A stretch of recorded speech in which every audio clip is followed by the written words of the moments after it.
Good afternoon, good evening. How you all doing? And welcome to another episode of Chatterbox, guys. I hope you're doing well. Hope you're doing fine. Thank you so much for joining me this afternoon, guys, on this Friday afternoon where I am, guys. I hope you're having a splendid day so far, guys. Guys, before I start, please don't forget to subscribe to the channel, smash a like on the video, put your notifications on, all that jazz. That'd be absolutely fantastic, guys. Thank you so much, of course, for your support as always, guys. Thank you very much, guys.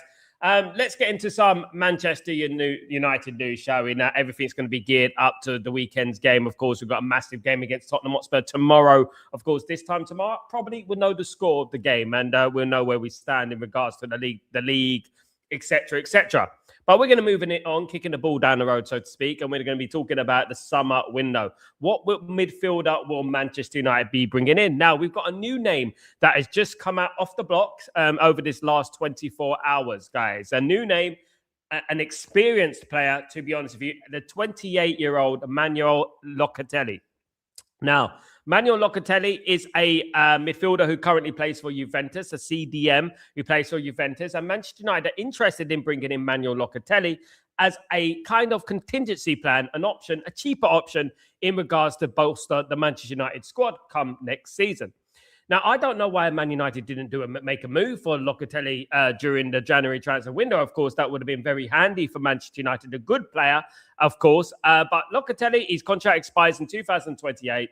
And you know what, would be a experienced kind of short-term option for Manchester United in that midfield position if we don't get the targets that we so desire in regards to Anderson, in regards to Wharton and Bale, etc., etc., etc.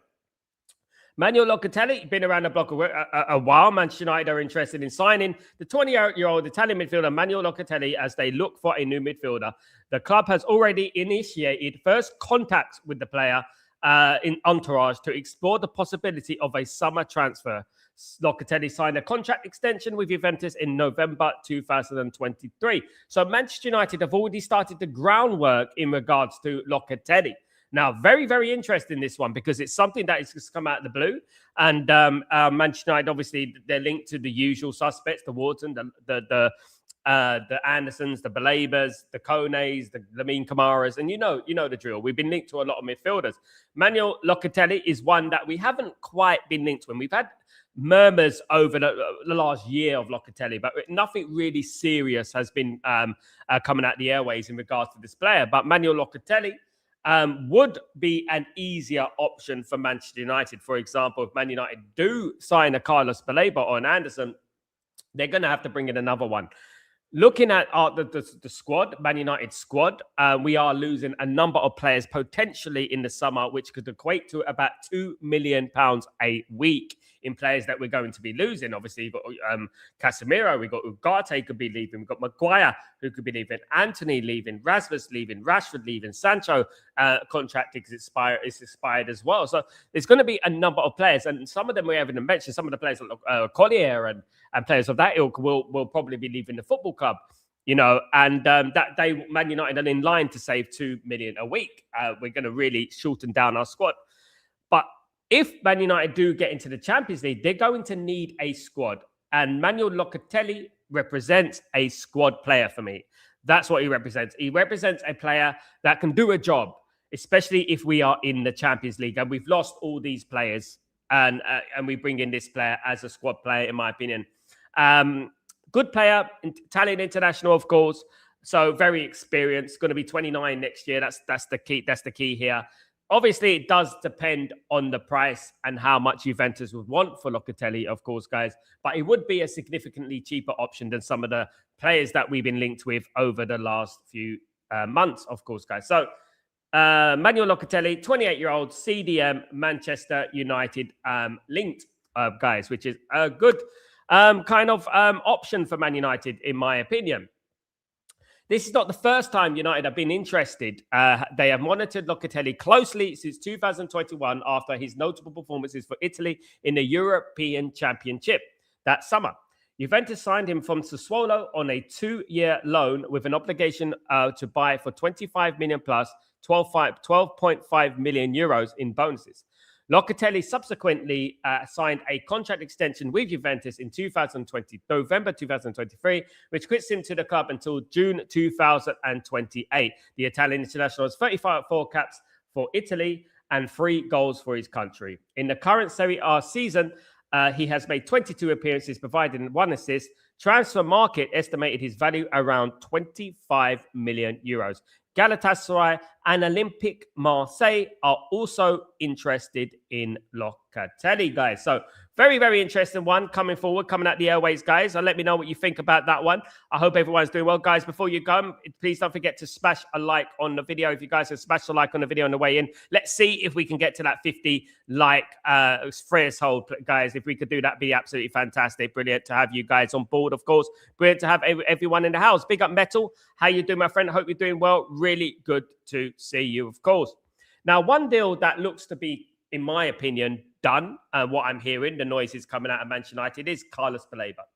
Now, Carlos Bale and his entourage obviously have an agreement with Manchester United representatives, as they did in October, and nothing has changed in regards to that. Carlos Bale, for me, considering everything and evidence on top in regards to teams that are not interested in him, I think this is key here. No other team is interested in Carlos Bale at the moment. No other team right now as we speak. Now, that could be a number of things. Of course, it could be. But the fact that no one is talking about Carlos Bale apart from Manchester United does give Manchester United a clear run at Carlos Bale. It does seem that way.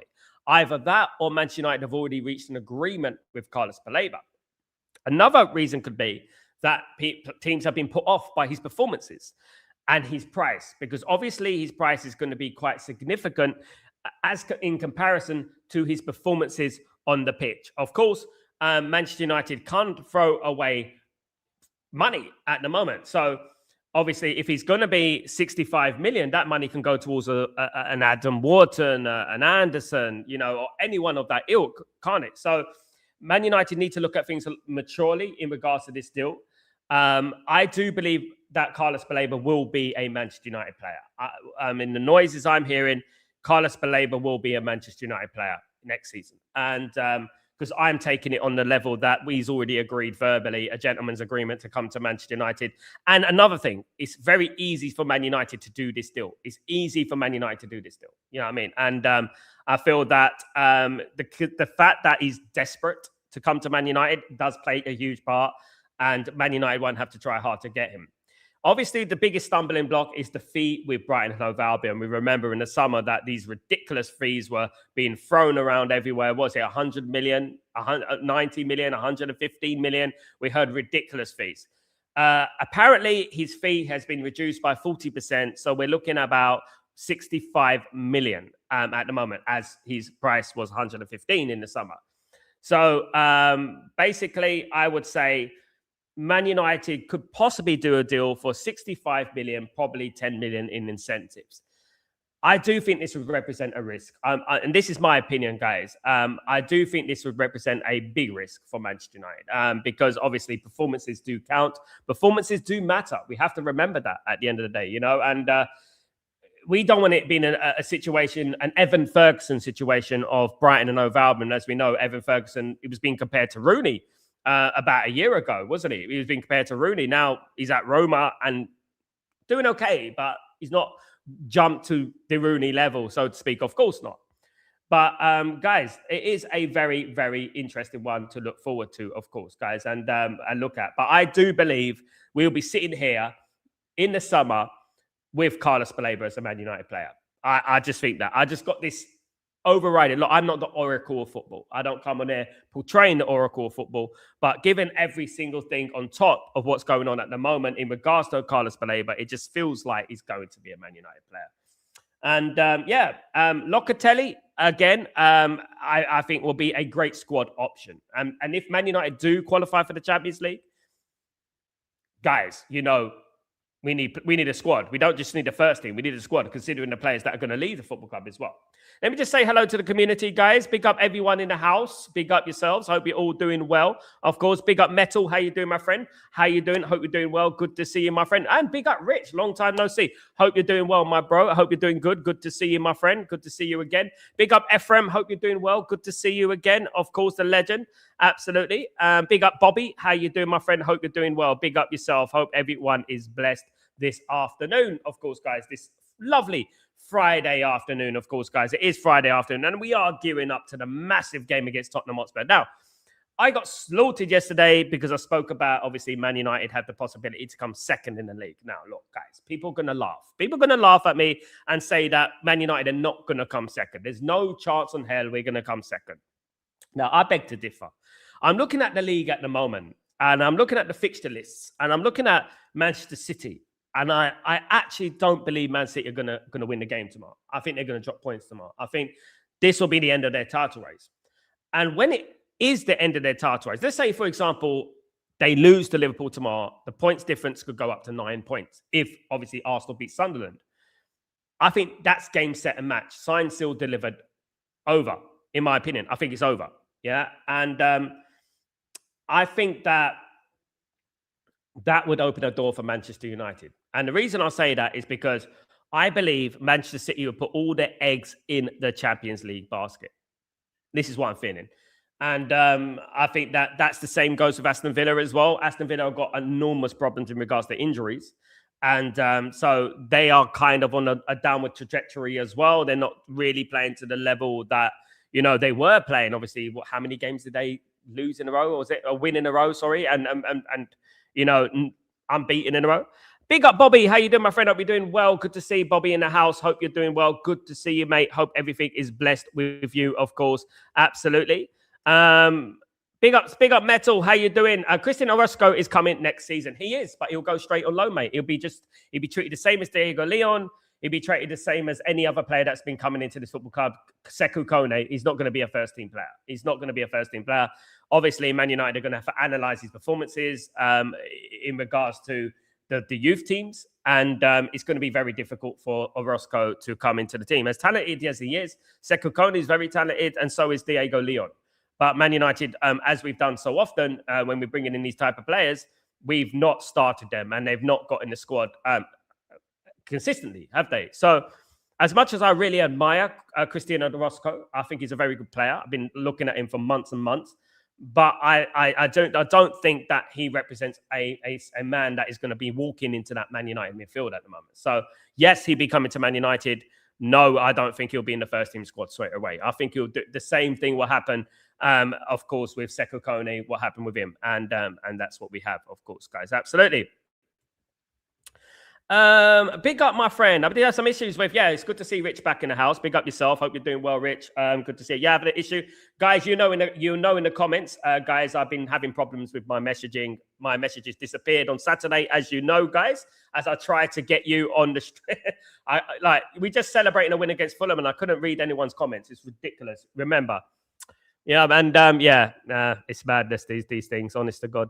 Amir, big up, Amir. I hope you're well anyway. Good to see you. Morning, Marky Mark. What's going on, my friend? I hope you're doing well. The legend that is Marky Mark. Morning, Sal. Happy Friday to you and the community. How are you, my friend? I'm very well. Let's smash up Spurs tomorrow. Big up, Sal, and the best community out there. Glazers and Ineos out all day long, mate. Every day, all day long. Glazers out, Ineos out. Absolutely. Never stop the energy against them, guys, because at the end of the day, if Michael Carrick qualifies for this Champions League, I don't want it being because of Ineos and Carrick, Ineos and the Glazers. It's in spite of them. It will be down to Michael Carrick. I want all the congratulations to go to Michael Carrick. I don't want the congratulations to be going to Jason Wilcox and Favela and Barada and Jim Ratcliffe. It will be all down to Michael Carrick, in my opinion. Yeah, maybe Ineos might deserve a little bit of an applause for hiring Michael Carrick, of course. But for me, I think that if we do get into that Champions League position, it'll be a tremendous achievement for Manchester United. And I think Michael Carrick should get the accolades. What I would say, and I did say it yesterday, I do believe Man United, as I said, I carry on from what I said earlier. I do believe that Man United will get into the second place. I think there's a possibility here, a big possibility here. I've got this feeling, guys, and I know you can't base things on my feelings. It doesn't really matter about my feelings and stuff like that. But what I would say is this, right? I would say that Manchester United will get into the second place. That is my hot take of everything this season. I've got this feeling. And that's not because we're this amazing team that we're second in the league and we're the second best team in England. No, on the contrary. I actually believe it's a bounce. I actually think that Man United are in a very good, rich vein of form. And when I think about Man United at the moment, I think positively. I don't have this negative feeling that overrides me, when it comes to game day now. I'm more like, yeah, Man United are looking good. And look, people look at that Fulham game and say, oh, we were lucky to beat Fulham. Oh, you know what? Fulham could have got a draw, blah, blah, blah. But I look at that game and I look at the way we played and I see character. I see perseverance. I see belief. I see DNA. I see Manchester United DNA in that game because these are the type of games. People think that Alex Ferguson had it as a bed of roses every single game. We won many, many games in the last minute. We struggled against the likes of Fulham many, many times. Let's not forget that. We struggled against a lot of these teams many, many times, but the overriding thing about Manchester United, what they replicated is what I saw under Alex Ferguson was never give in. And Alex Ferguson said it after the Juventus game, or was it the Champions League final, wasn't it? Never give in. These guys never give in. They never lost. And that is the Manchester United DNA. People talk about styles of play, this, that, and the other.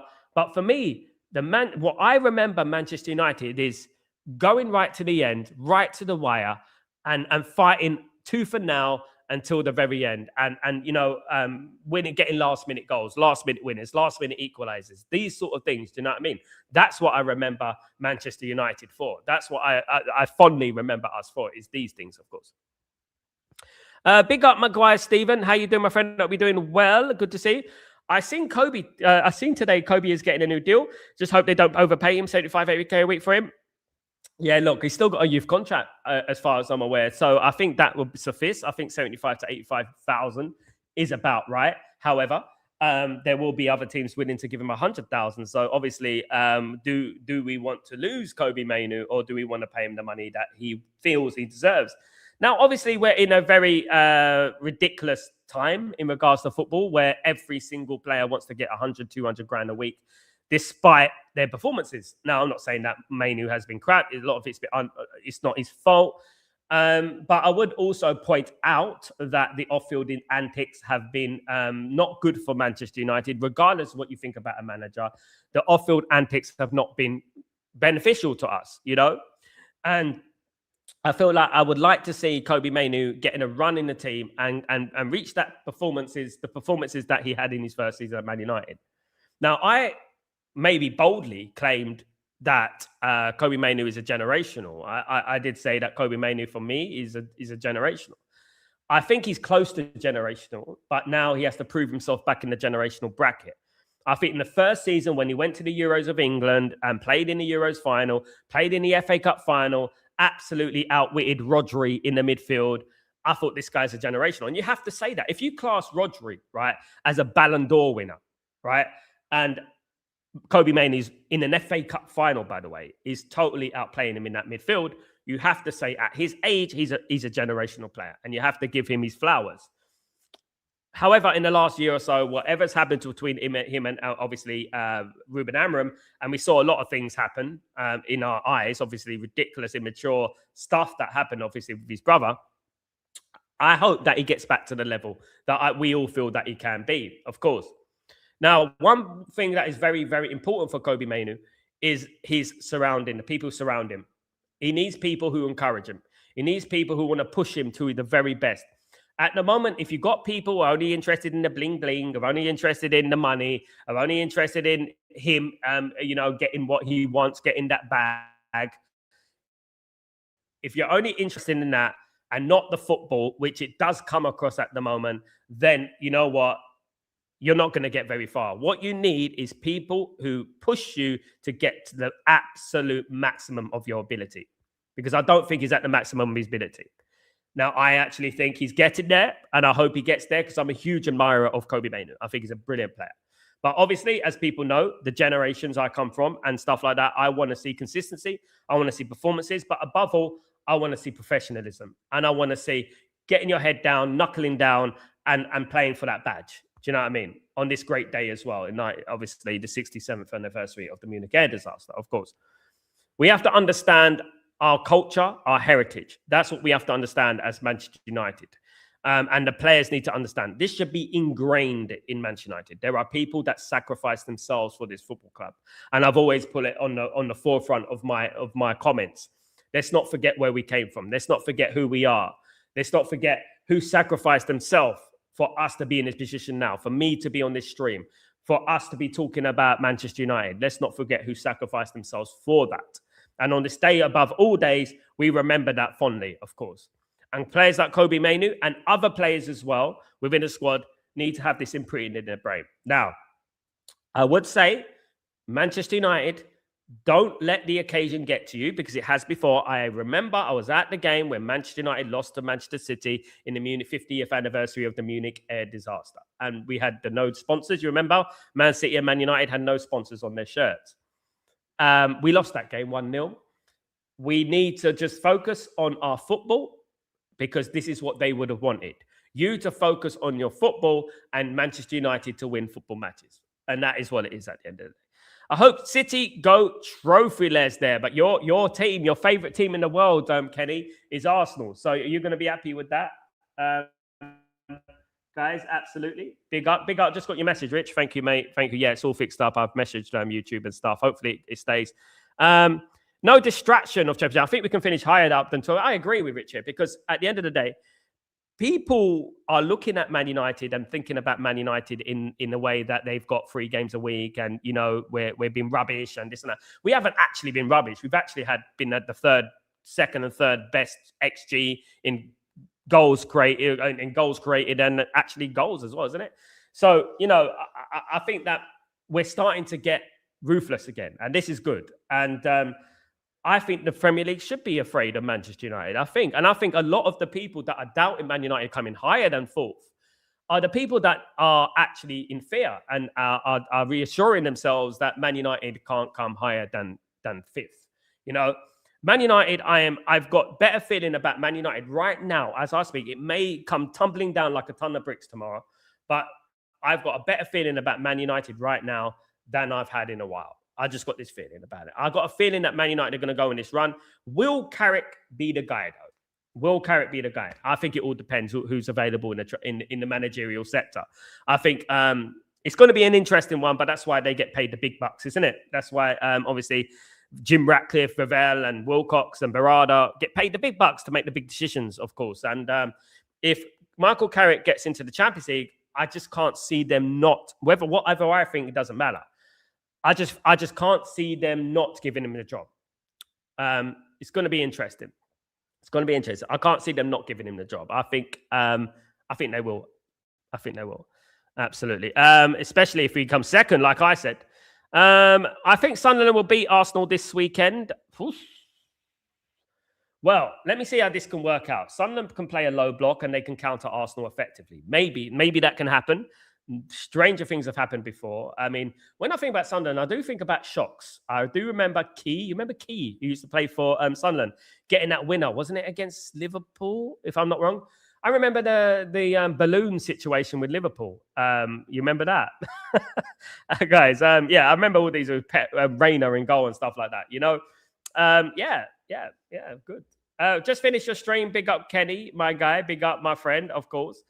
Diego Leon, haven't heard from him for ages. Apparently not ready. For Manchester United at the moment. Apparently a little bit on the weak side, a little bit lightweight, a little bit slow.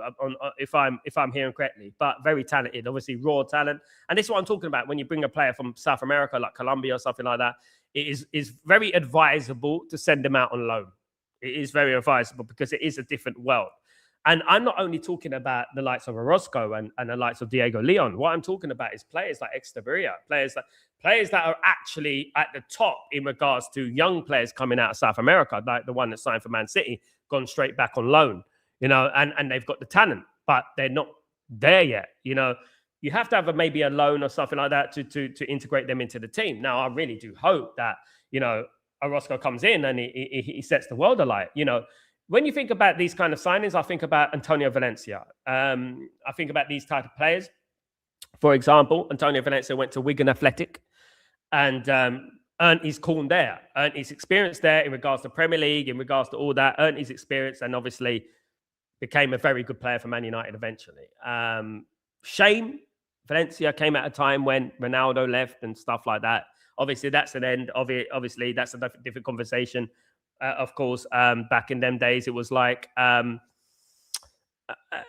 we were just trying to fill in gaps. But I think that Valencia was highly underrated and he ended up becoming a great player. But they do need that experience.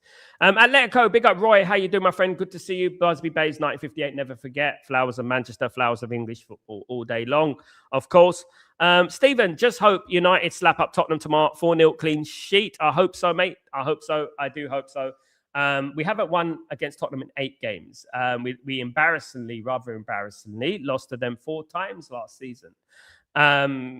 Notably in the Europa League final, which was probably the most embarrassing final to be involved in.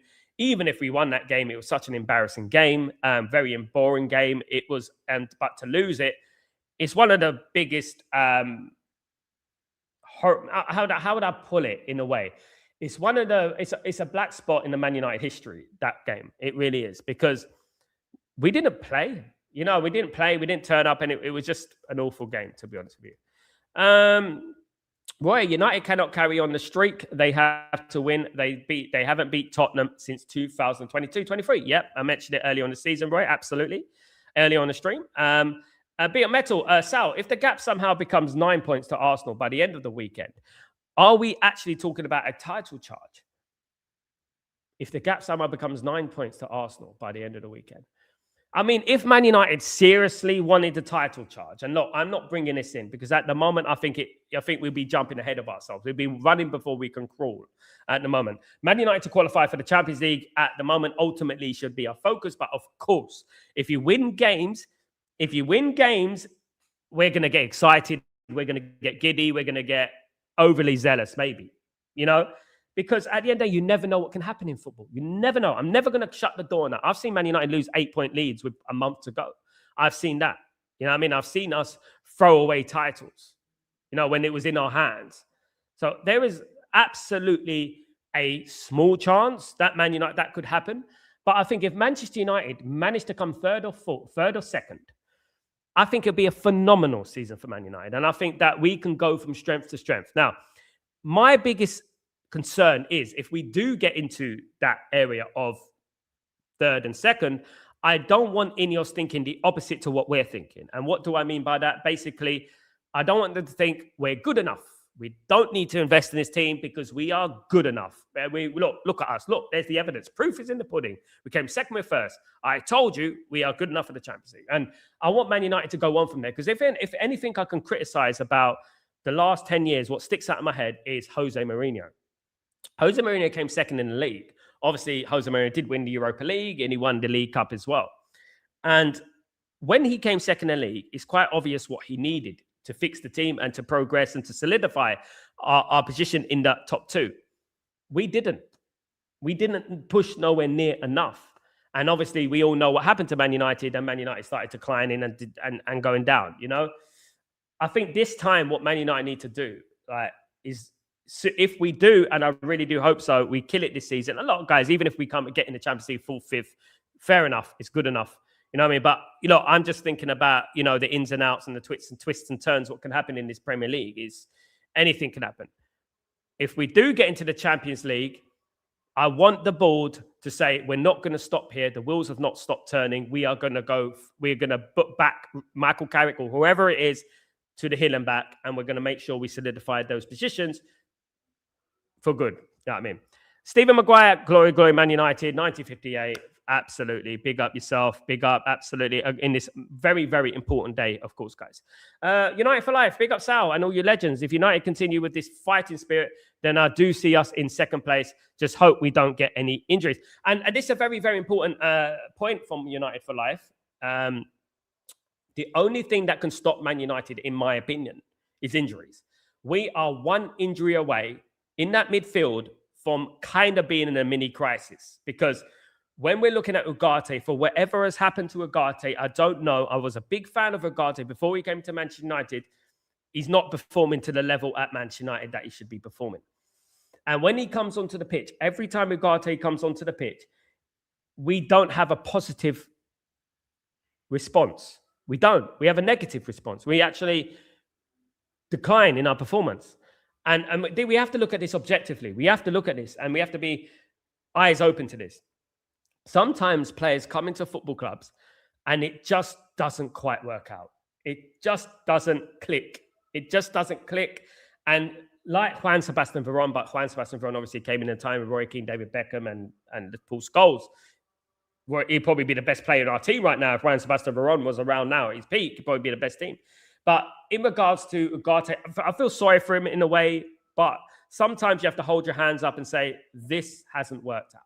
And all transfers don't work out. Not every transfer works out, even under Alex Ferguson, as I said, with Veron. Every transfer doesn't work out, of course. Absolutely.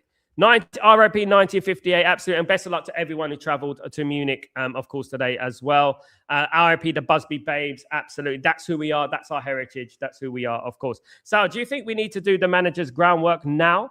In regards to hiring a new manager, I would have loved Manchester United to make a decision straight away. I would have loved Man United to have their guy in place straight away. However, it depends who's available in a managerial market, isn't it? Like Luis Enrique is not available at the moment, and neither is Tuchel at the moment.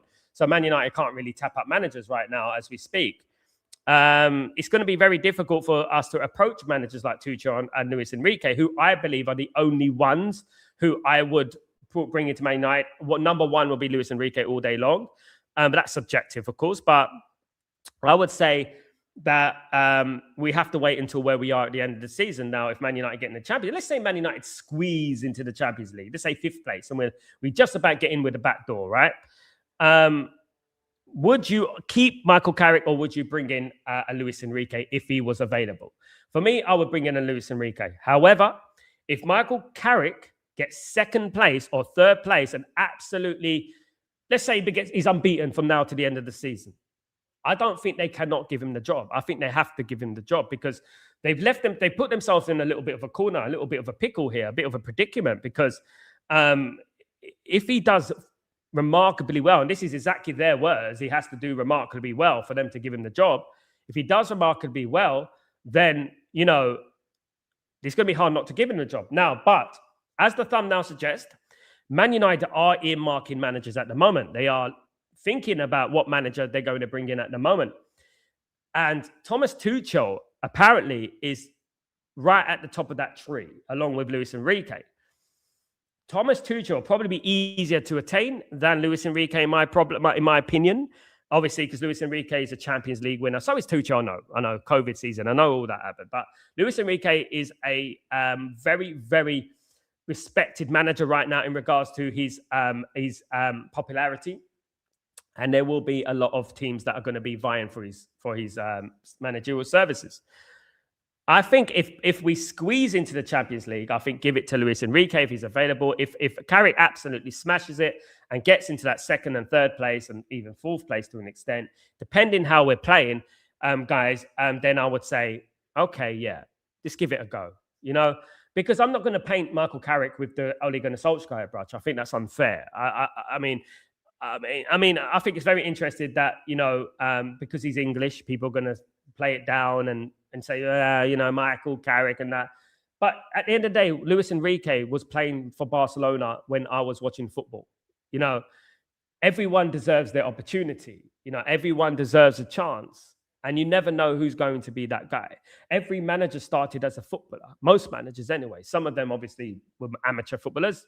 Jose Mourinho was a translator, and Arsene Wenger, of course. But many managers were initially footballers. Pep Guardiola. I was watching Pep Guardiola for Barcelona in the 90s. I was watching him in 98, 99. I was watching Pep Guardiola. Do you know what I mean? At the end of the day. So, yeah. You know, I think that you have to look at all the ins and outs. But I would like to think that Manchester United do the interview process, do this whole situation, this whole hiring of the new manager professionally.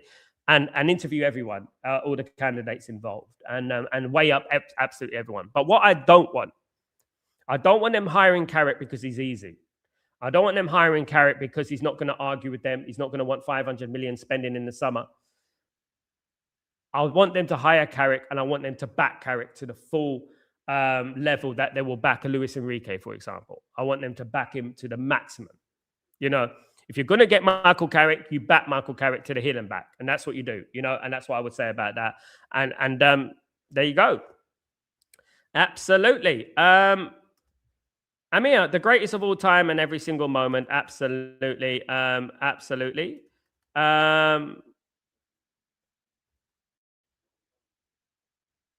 Big up, David. How you doing, my friend? Hope you're doing well. Good to see you. Hope you're good. Hope everyone is blessed, of course. Big up, David, my friend. Good to see David Subnut in the house. Big up, Michael. How you doing, my friend? Hope you're doing well, Mike. Hope everything is blessed with you, of course. Michael said the score will be 4-1. You do love the number 4, don't you, Mike? You do love the number 4. I hope so. It'd be absolutely phenomenal. I'm going myself, Michael, for a 3-1 win to Man United. I said it in my match preview yesterday. I myself am going for a 3-1 win. That's what I'm going for. Absolutely. Stephen, please tell me Luke Shaw isn't getting a new deal. Low, it's time to move on. I am not aware of Luke Shaw getting a new deal, but I would not feed into any of it at the moment, Ephraim. What I would say is that we need to move on from Luke Shaw. That's all I would say about it. 2013, 2014, for crying out loud. Luke Shaw has been playing for Man United, and I think that Man United need to move on from the days of Luke Shaw, in my opinion. That's how I feel. Absolutely. Big up, Stephen. It'd be mad if we do, in my opinion. Ephraim, Sal, Arsenal fans are delusional. They think they can win quadruple. It is so difficult to achieve. To win the quadruple, to win the treble, you need a whole number of things to go your way, right? Injuries, refereeing decisions, penalty saves, suspensions. Everything needs to align in a way. That's why sometimes it's fate. You just have to put it to fate. Like 1999 for me was fate. It was just fate. And 40 years from the Munich disaster when the season started, obviously Sir Bobby Charlton in the stands, and it was just meant to be. A quadruple is like, I won't say it's impossible, because I don't believe anything is impossible in life, but I do believe it is very unlikely for it to happen, because you need quality. Now, it is a lot different now. Of course, I'm going to say that because obviously I've witnessed a lot of football in my life. I don't believe football is at the level that it used to be. I do believe that football has regressed significantly, not a little bit, significantly. I don't think teams these days are as good as any of the teams Man United played in the Champions League, in the FA Cup in 98-99, for example. When you look at that Juventus team and you think Del Piero, you think Zinedine Zidane, Eka Davids, Peruzzi and Conte and so forth. And then you think about the Inter Milan team that we played with Zamorano, with Zanetti, with R9, of course, guys, as well. We played great teams in that season, and each one of those teams would walk the league right now. You know what I mean? At the end of the day, like I said, when they were doing the comparisons between Man United in 2008 and obviously Arsenal now, I said the 5th place team in England in 2008 would win the league this season, and that's no slander on the teams today. I just believe that the talent pool has regressed significantly for me, and that's what I would say about that. Absolutely.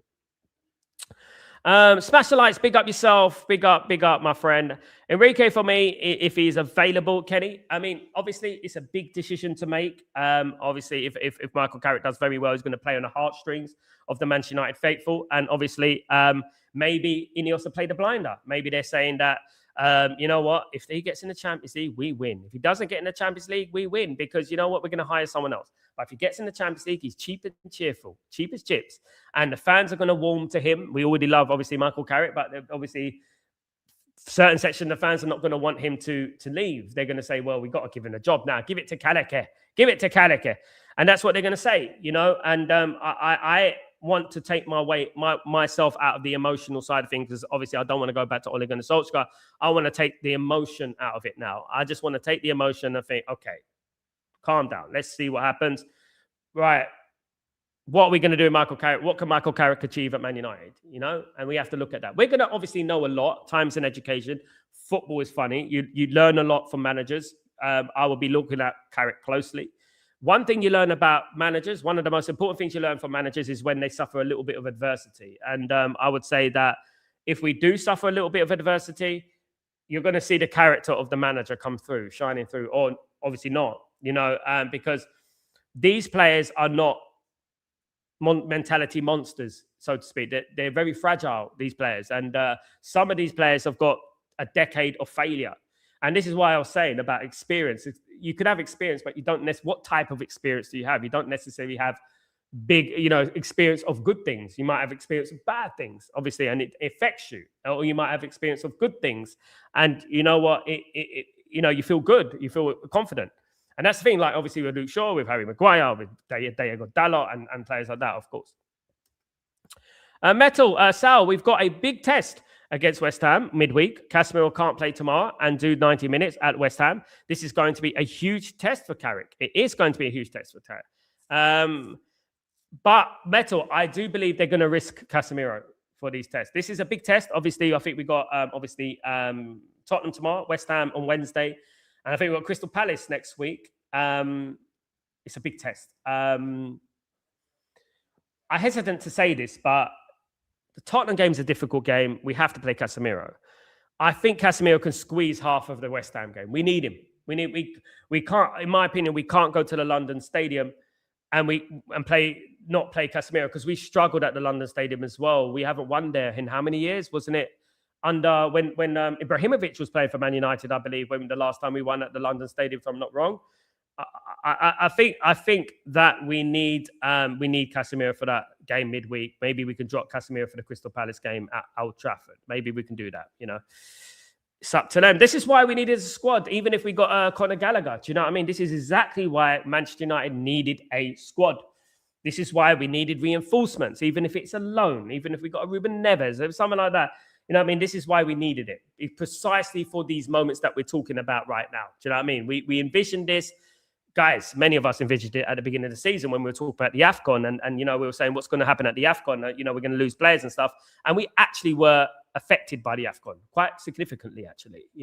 Probably the reason Ruben Amorim got sacked in the end. Do you know what I mean? Because results would have brought positivity, of course. I don't think we lost to Villa. I think we probably would have beaten Wolves. I think we probably would have beaten Bournemouth. I think when you look at that, West Ham, we probably would have beaten West Ham.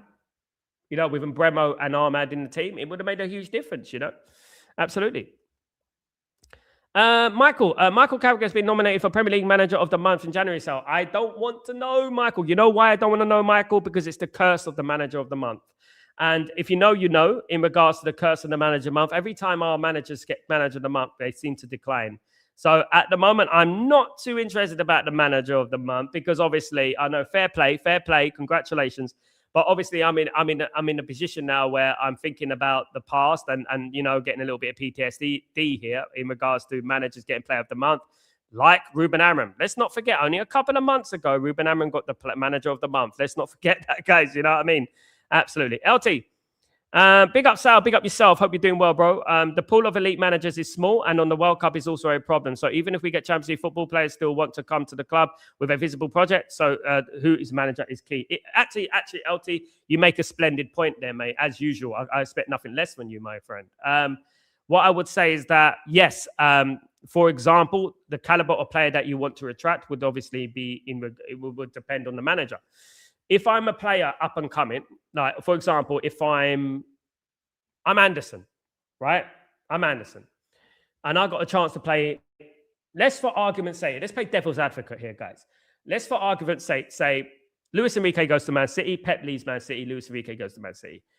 Anderson, Carrick stays at Man United. Where will Anderson go, for example?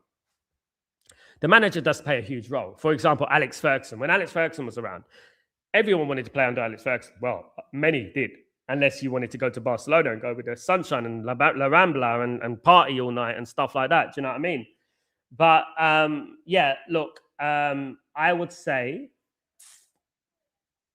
it's going to be difficult with Carrick there to attract a certain type of player. Look, it depends who you are as a player. It depends. Maybe you might look at Carrick and think, Carrick, legend of the game, legendary midfielder, Champions League winner, captain of Man United. I want to play under him. Respect comes with time, doesn't it? Respect comes with time, and obviously achievements. Obviously, Luis Enrique achieved a lot at PSG, has achieved a lot at PSG, winning them the first Champions League. And obviously, that's a recent memory. And this is exactly what it is, isn't it? Man United, managers have got to create memories, got to create things that stand out, and obviously that. But, we're still Man United. We've still got that name. We've still got that pull for now anyway. Absolutely. 3-2 win for me. I will take that all day long, Bobby. If it's a win for Man United, that's all I want at the end of the day. I'll take a win for Man United. Battle, I'm telling you, Sal, if we had even a half-decent goalkeeper last season, we'd have won the Europa League and finished in the top 7. That Muppet cost us so many points. Who do you mean? Ruben Amorim? Not Ruben Amorim. It was definitely Onana, wasn't it? Yeah, I agree with that. Onana cost us a lot. We're still being in the League Cup right now, probably. The Europa League, I blame Onana. Obviously, Bruno gave it away the ball, but he should have said that he should have went down quicker. I believe that Onana was the one. Why have I got a call coming in from Guernsey? 1 second. Guernsey? Hello? Oh. Guernsey. I'm in Abu Dhabi at the moment. Someone's calling me from Guernsey. That's like in the British Isles somewhere, isn't it? Sean, how you doing? Hi, Glory Man United. Good to see you, Sean. Hope you're doing well. Really good to see you. Good afternoon, Tybug, you legend. Hope you're doing well. Good to see you, mate. Hope everything is blessed with you. LT, we need to beat Spurs because they owe us, and we owe them. LT, just let you know. We owe them. We need to put things right, and we need to take advantage of their depleted squad. I'm tired of Spurs being bogey team. There won't be a bogey team tomorrow. Trust me. Trust Uncle Sal on this one. We're going to be good. Talent is hard to come by because it's the computer generation. It is, yeah. People are much more inclined to sit on their computers rather than pick up a football. It's just the life these days. This is why it's quite naturally that talent has regressed. This is why, you have to admit it, you have to be honest, don't you? Absolutely. Michael, on FC games, I sell Dalot and Luke Shaw, and I bring in players who defend well across the ball. Fair play, Michael. Have you won the league yet on your FIFA? Let me know. Give it to Carrick. Absolutely. It could be Carrick, or Carrick, whichever one you want. Tybo, my first contact with United was through my best friend's dad, who had a huge George Best and Busby Bands fan. I was 12, and I guess it was just meant to be at 40 years. As I've always said, Tyberg, Man United choose you. You don't choose Man United. And that's exactly what I would say about everyone in the whole world in regards to Manchester United. You know what I mean? Manchester United choose you. Absolutely. And they chose you, Tyberg. Absolutely. Kenny, I think it's 2021 for me. Big up, Kenny. The last time we beat West Ham away. Yeah, 2021. We beat West Ham away, did we? Yeah, probably, yeah. Probably. I'm thinking about the Ibrahimovic goal, 2-0 win, I think it was. I'm thinking about all the way back then. We haven't won there a lot. As simple as that. LT, half the first team still consists of the same players who've got multiple managers sacked, and this is that also hinders the growth of the team, and as really needs to be. It's something that people tend to forget, LT. It's something that people tend to ignore. That we've got a lot of players there that have sacked multiple managers. They've sacked more managers than they have trophies. You know what I mean? And this is what we're talking about. This is why we have to approach everything with caution. However, I think Man United have the quality to get into that top 2, top 3. I think Man United have that quality, and let's hope that they pull through with it. Absolutely. Kenny, manager of the month jinx needs to be studied for real. Yeah, I mean, this is why I don't even want to think about it, Kenny. I didn't want them to give us the manager of the month, to be honest. I didn't want it. I didn't want the manager of the month. Take it, give it to Arteta, or whoever you're going to give it to, not us.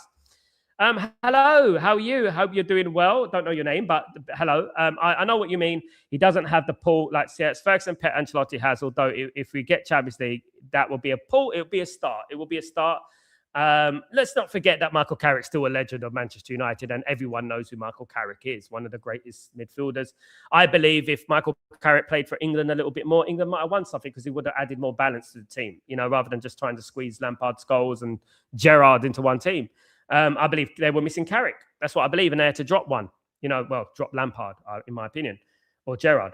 But yeah, look, obviously, I think there's a little bit of, I would say, ignorance in there. I don't want to mention this to her, but I would say there's a little bit of ignorance in regards to managers, because obviously Luis Enrique and Pep Guardiola came down the same path in regards to the way they became managers and stuff like that.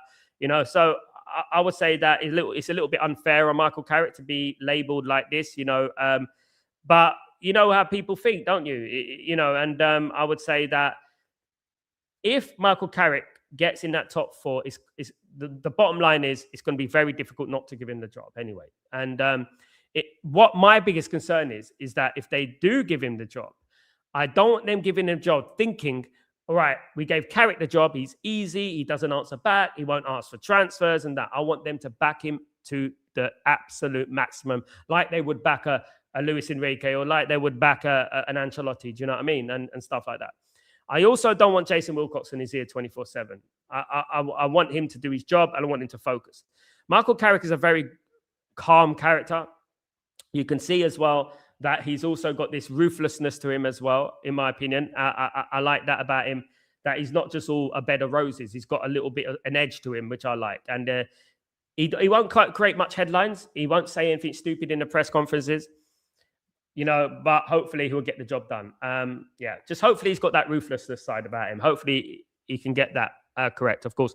Because we've seen this is obviously Ole Gunnar Solskjaer. These players they worked miracles. Ole Gunnar Solskjaer didn't win 8 games in a row. We won at the Parc de France, being 2-0 down at Old Trafford. And we won in Paris 3-1. Went through, under Ole Gunnar Solskjaer. I heard Grimsby. Let's not talk about Grimsby. Grimsby's not allowed here. Absolutely. So if we want to put on their play Spurs tomorrow, I hope so. Ephraim, let's do that. Big up Tuto. What's going on? Buenos Aires. What's going on? I hope you're doing well. I hope everyone is good there. Locatelli to Man United. Absolutely. You heard it right there, Tuto. Locatelli to Man United. Absolutely would be absolutely brilliant for Manchester United. What do you think about that, Tuto? Man United are looking for a relative cheaper option to the other players that could bring in the squad. Man United do want to sign an expensive midfielder, but they also want to bring in a squad player who can play there as well, because we're going to lose Casemiro, we're losing Ugarte, so we're bringing Locatelli and we're bringing an Anderson or Walton or someone of that ilk, and then it'll be stronger for the squad, in my opinion. I'm a big fan of Locatelli. I think it'd be a great signing, of course, as DiMarco would be. Federico DiMarco, I love DiMarco at Manchester United, of course. Been a big fan of DiMarco since the Napoli days. Green and gold till we're sold. Big up NASA, absolutely. Green and gold till we're sold all day long. Hopefully, GOTC would be very happy if Luca left. Big up, man. Big up. Yeah, well, some players need a new challenge, don't they? And that's what you would say about that. Some players just need a new challenge. Absolutely. Big up, Tuto. It's good to see you here, my friends, of course. Tyberg, I am sure Spurs is not happy about visiting Old Trafford at this moment. It's the worst time. But we need to be ready. Obviously, we need to be ready. So, do you like the new Champions League format? Can I be honest with you, Ephraim? I think it's entertaining, but I don't think it's fair.